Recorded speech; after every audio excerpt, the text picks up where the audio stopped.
Hey everybody, Trey here. Welcome back to another video. Quite an interesting weather event ongoing in parts of West Texas tonight near the town of Morton. We've had this very slow-moving tornadic supercell, cyclic tornadic supercell, take place in an environment that otherwise did not really indicate much tornadic activity today. If you watched our forecast video from this morning, we discussed how it really looked like mostly a damaging wind and large hail type of day. But instead, we got this kind of very potent cyclic tornadic supercell that has since produced multiple tornadoes, perhaps some strong here. You can see just scrolling through Twitter, lots of great images and photos coming in of the multiple tornadoes that have occurred from this storm. So thought I would do just kind of an off-the-cuff video, just kind of go through some of my thoughts right now, go through some data, some radar data, some mesoanalysis data, and try to just start to decipher what might be going on and what might have gone on with this storm to help create such a cyclic beast. So again, going to be off the cuff, just going to kind of rattle off my thoughts here, just kind of look at things as I think of them here. And we'll go from there. Just kind of, again, trying to decipher why such a potent storm was able to take place in an environment that otherwise would say that it should not have taken place. So let's go ahead and get started. This is the current radar imagery. You can see it likely has just finished producing multiple tornadoes here, perhaps multiple tornadoes here. And you can see well-defined supercell here, large hail. Tornado threat looks to have decreased for the very short term, but given the history of this storm, the tornado threat could ramp right back up here as it approaches the general vicinity of Lubbock, Texas. You can see Lubbock is right over here. So it's moving in the general direction of the north side of Lubbock. Could be a threat to them in just a little bit. So let's go ahead and look back. This is the radar data. So we're going to go back and look at the radar data here. And this was several scans before the tornado threat ramped up with this storm. You can see multiple storms here, multiple different cells, and both kind of all likely producing large hail, which was kind of the theme of the day. But this tells me right off the bat that we may have had a storm merger or multiple storm mergers assist in the tornado genesis with this storm. And as you go through the radar, you can see that we get, within the first few scans, we get this kind of storm kind of to the west of Morton merge with this one to the northwest of the town of Morton. You can see here that they kind of merge, and then right away, just in just a few scans, we get a really sort of, the storm motion, number one, starts to slow down quite a bit. Start to get this almost stationary supercell. And the rotation really starts to ramp up by about 6:40 p.m. Central Daylight Time. You get now we have kind of one supercell, very potent hail, likely falling in the core, well-defined hook echo. And so it looks like this storm merger initiated tornado genesis with this storm. And we still have a lot to learn about storm mergers. There's destructive interference, in which a merger will kind of kill both storms, and you have constructive interference, which is when you have a merger that takes place and you get a ramp up, a conglomeration of those storms, and a resultant ramp up in intensity of those storms. And this is exactly what happened here. You go from multiple hail-producing cells, which is kind of the theme of the day, perhaps some mostly multi-cells, some supercells may be in here. You get some storm mergers, then you get rotation to really ramp up. You get one large supercell here, and you get rotation to ramp up, and we get tornado genesis here to the north of Morton, likely around 7 p.m. Central Daylight Time. And you can see here to the south, cells continue to fire and move right up into this storm. So it could be a case of just continued constructive interference. You can see those storms going right into the inflow region of this supercell here. So very, very interesting that these storms, likely producing large hail, are moving right into the inflow region of this storm. Again, something that we still don't know a ton about, but something that's very interesting that these mergers keep happening in that kind of that inflow region right into the forward flank. And we get continued, kind of cyclic tornado genesis here. You can see on the couplets here, we've got two different couplets on the velocity image here at 7:18 p.m. Central Daylight Time. And then we continue. We get these mergers to happen. Kind of has to figure things out. And then once again, we get tornado genesis there, 7:40 p.m. The couplet really ramps up again. Perhaps once that merger was that next merger was complete. And you get a really strong couplet there just to the northeast of Morton. But again, storms keep firing to the south and moving up into this storm. So, you would think maybe a more messy storm mode would kind of hinder things here, but just not the case. Continued to produce tornadoes over a pretty decent time span. Perhaps eventually went outflow dominant here for a while. You can see kind of that southern edge really rushing out. There it kind of gets chaotic on the velocity image. You can perhaps these inbounds, of course, going toward the Lubbock radar, which is over here. The inbounds here maybe a surge of outflow, but now looks to have sorted that out. And again, over the last 30 minutes or so, has kind of sorted things out as well. Also, what I was seeing is that there was a boundary that was surging to the north most of the day. And I've heard some chasers say they were up on the northern storms because that you'd have more time from that boundary. It was moving likely at about 30 miles an hour, of course, by some of my chaser friends' calculations, that would likely undercut these storms. It's always tricky with these boundary sort of cases when you have kind of a surging outflow boundary coming up from the south. You have to take into account the environment on both sides of the boundary. So, if this boundary was fairly weak and was mostly sort of the result of storms to the south, but really is not really modifying the low-level atmosphere at all, meaning that it's not really carrying super cold air behind it that would tend to undercut these storms as the boundary overtook them, then the boundary may not even be an issue. At about 3 o'clock, just after 3 o'clock, 4 o'clock hour, you can see this boundary, this fine line on radar moving toward Lubbock, initiating storms behind it. So this boundary would have been well off to the north by the time these tornadoes occurred. Again, this is at 4:30 p.m. It's just kind of approaching Lubbock. And if we pause the video here toward the end, you can really see that fine line there, right in there. Clear fine line there from storms to the south, moving toward the north pretty quickly and initiating convection behind it. Well, if the air is not super cold behind it, it's not super modified behind it, then this boundary is not really going to do anything except maybe initiate storms itself. And we can see here, if we go to our let's go ahead and look at our surface map here, and I can try to go back a little bit. We'll try to go to, let's go to 23Z and see if we can see anything here. Whoops, not really showing. Yep, so let's see 22Z here, see if we can go back. Yeah, you know what, let's go ahead and go most recent and see if we have something there. So this is the most recent image, and you can see really not a whole lot of modification behind this. Of course, it's now after sunset, so temperatures at the surface are going to have cooled a little bit. But normally if you have an outflow boundary surging north, you'll often see very cold air behind that boundary, and these temperatures would likely have plunged a little bit, as may have the dew points. But that really isn't the case. So this boundary likely didn't do much at all to modify the environment. So, likely not really, that boundary likely not really in play with this storm. I think mostly I think this had to do with a lot of different storm mergers, and just favorable storm mergers. And again, we have a lot to learn about these storm mergers. Which ones are the most favorable for tornado genesis in two storms that merge into one, which ones are not favorable. So we're still kind of trying to figure that out. But let's take a look at some data here. We'll look at some mesoanalysis data. So this is our surface pattern here. This is, of course, going to be valid at 2Z, so 9 p.m. Central Daylight Time. So this is a little after the main tornadoes that I showed from that radar imagery at the start. But of course, this storm is still perhaps in the process of producing tornadoes here. So here's our storm right in there. And so we've got a nice surface low, well-defined kind of broad circulation, maybe a little bit tighter here into southeast New Mexico. Kind of a warm front out here draped across West Texas into Northwest Texas there. And you can see this storm is occurring in an area of surface easterlies, and that is always eye-opening when you're in the Texas Panhandle. Because, of course, some people might be thinking, well, you've got the cap rock to help things out. And we're not on the true cap rock. This is going to be your cap rock up in here, sort of in the southern Texas Panhandle to Texas South Plains. Our storm is a little bit farther back in here.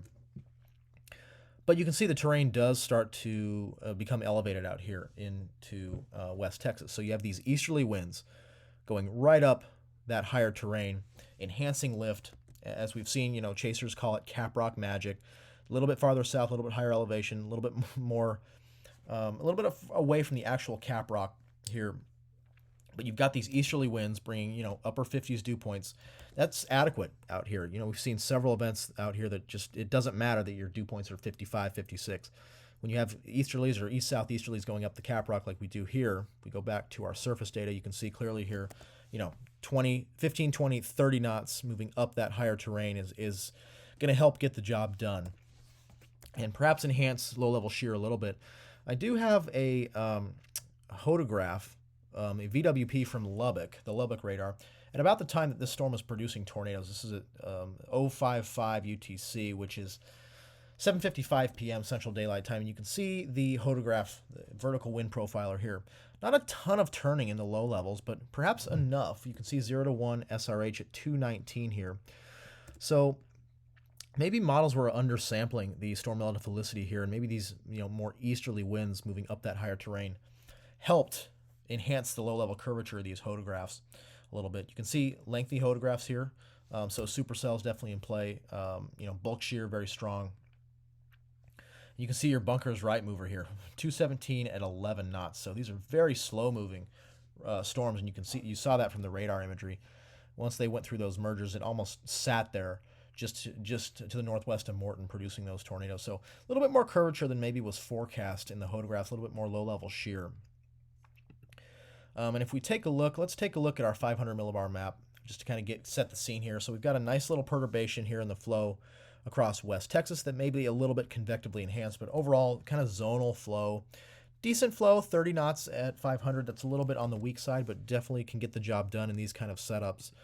If we look at our 850 millibar, you can see the low-level jet has ramped up now over the past couple hours. We were seeing kind of 15 to 20 knots here as of about 4 hours ago, so about 5 p.m., slowly ramping up with time. That may be another thing that has assisted this storm, is this low-level jet ramp up here.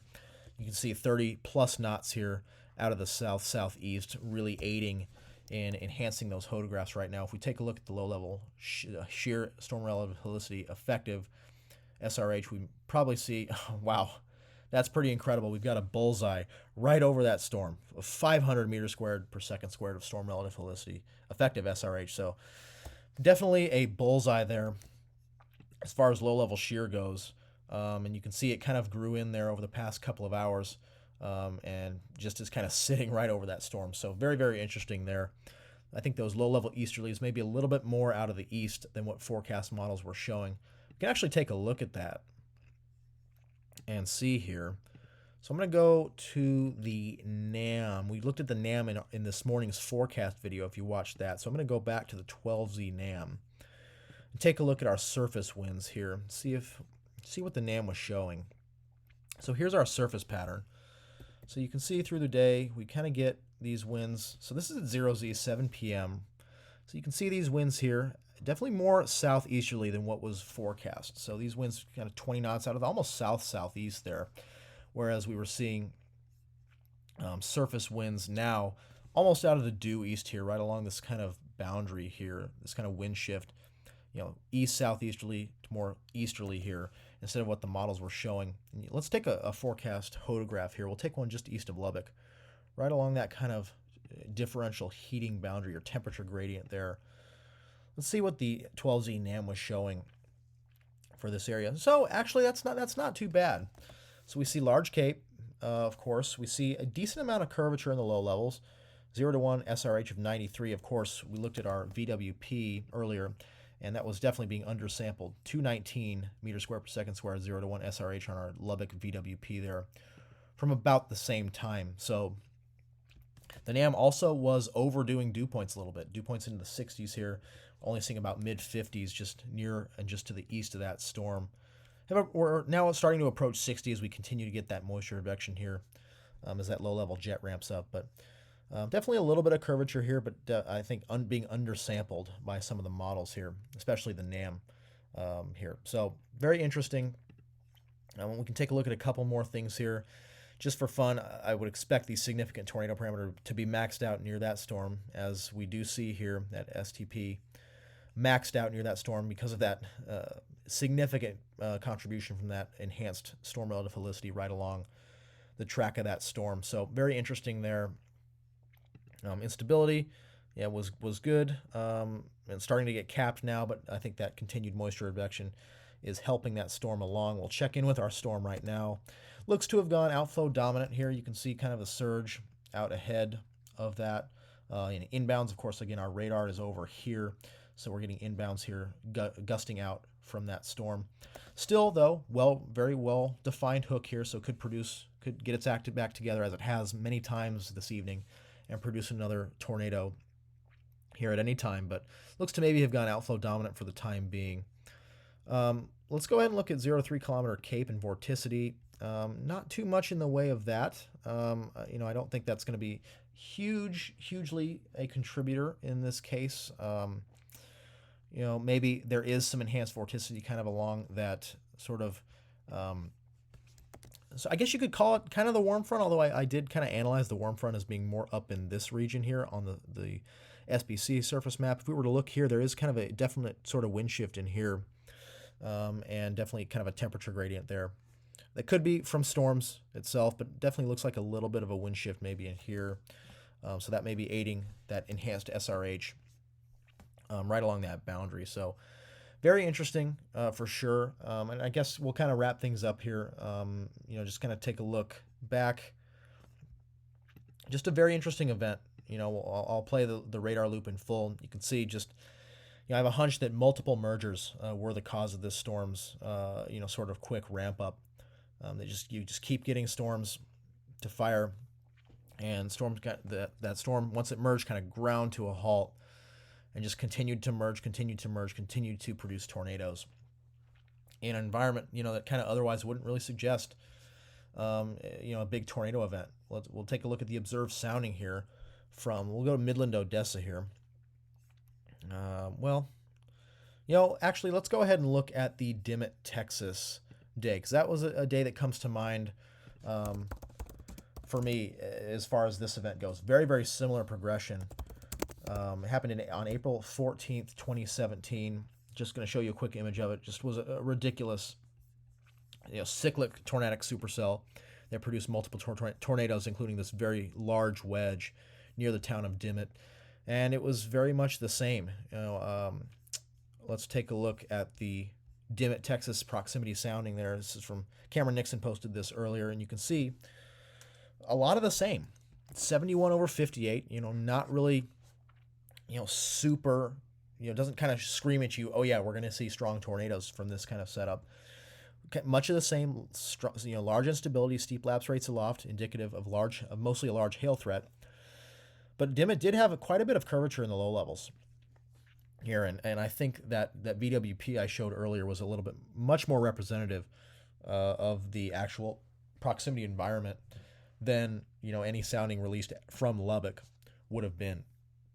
In this case, we have very nice curvature, 0 to 1 SRH of 203 here.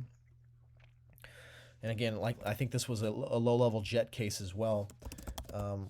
We'll quickly look at this, the Mesoanalysis for that day. Let's go April 14th. We'll go 15th, 2017, and we'll go, say, 2Z. We'll go past 12 hours here. Yeah, so let's look at quickly the surface pattern. So you can see a little bit different surface pattern here. A little bit of a low there in eastern New Mexico. Not much going on in West Texas. 500 millibar pattern. Kind of similar, just kind of background sort of 30, 35 knot, mostly zonal flow there across, the Texas Panhandle, West Texas. So very, very similar environments here. I would suspect, though, that the low-level jet is going to definitely ramp up as we go toward dark here. Yep, that was the case. You can see a quick kind of ramp up in the low-level jet toward dark. We go from about 20 knots out of the south to about 25 to 30 knots here, right about 0 to 2Z, as the Dimmit storm was producing multiple tornadoes there. So, SRH, we'll take a look at effective SRH here, kind of see if we see that sort of bullseye build in. Not so much here with the Dimmit storm. Again, Dimmit is going to be kind of up in here. So we do see a little bit of a ramp up after 0Z up there, perhaps because of that low-level jet. But definitely not anything like this. So this one definitely was an overperformer, maybe on a greater scale than what Dimmit was. Just very interesting setup for sure. So, we'll leave you with that. Those are just kind of my initial sort of off-the-cuff thoughts here. We'll play the radar loop one more time. You can see merger after merger happen. Get that tornado, that supercell to become stationary and just kind of grind and produce multiple tornadoes as it continues to undergo merger after merger. But this one will definitely require a deep, more lengthy sort of discussion and a more in-depth, fine-scale discussion to try to figure out what the heck happened with this storm, because this definitely was not expected on a day like today. Seeing stuff like this just was not really in the cards. Just didn't really see that coming today at all. So very interesting setup. Hope you learned a little bit from this. We'll hope maybe do a video, a more in-depth video later on this storm. But for now, that is all I've got. Thanks for watching. We will see you in the next video.